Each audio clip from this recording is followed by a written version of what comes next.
I'm in Singapore to speak with Kishore Mahbubani, author of Has China Won? I'm James Chau. I began by asking if 2023 will be better than the year gone by. Well, it's very clear that the years 2020 to 2022 will go down as among three of the most difficult years for humanity because the entire world was dragged down by the COVID pandemic.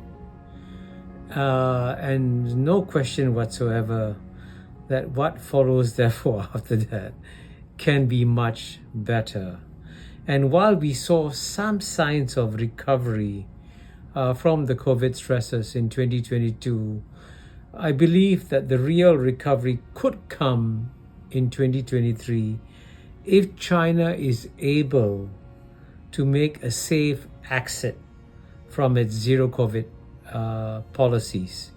As at the point of when you and I are speaking, China is still struggling. No question whatsoever. But if it succeeds in these struggles and opens up China's economy and opens up China to travelers, then it's possible that the boost in China's economic growth would then be a strong ray of sunshine for the whole world. What do you see ahead for China, the United States, and the deep distrust that shapes this relationship? Relations between US and China would inevitably get more difficult because there's an iron law of geopolitics going back 2,000 years or so, which tells us that whenever the world's number one emerging power, which today is China, is about to overtake the world's number one power, which today is the United States, the world's number one power will always try to push down the world's number one emerging power.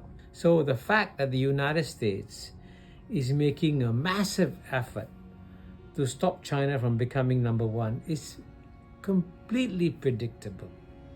It's what history has taught us would have happened anyway.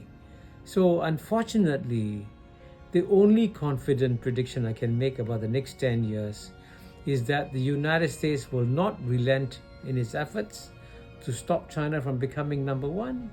And as a result, the United States will take more and more measures to try and stop China's rise.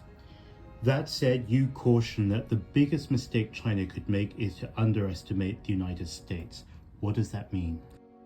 Actually, what people do not see is while they see the failures, you saw the failures in the way that Donald Trump refused to accept the results of the elections, and you would say, gosh, this is a very chaotic, disorderly society.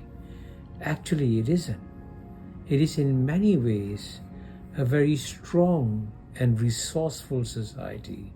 And one reason why it's very strong and resourceful is that there's a tremendous amount of competition at all levels, in all fields.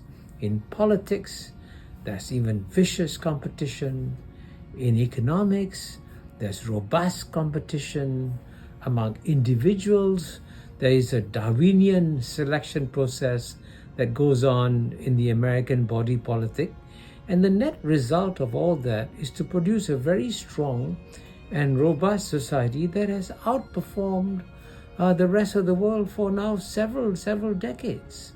And it's interesting that the Europeans, you notice, and even though the United States of America inherited European culture, it has actually decided not to adopt many aspects of Western European states, like a welfare state, for example.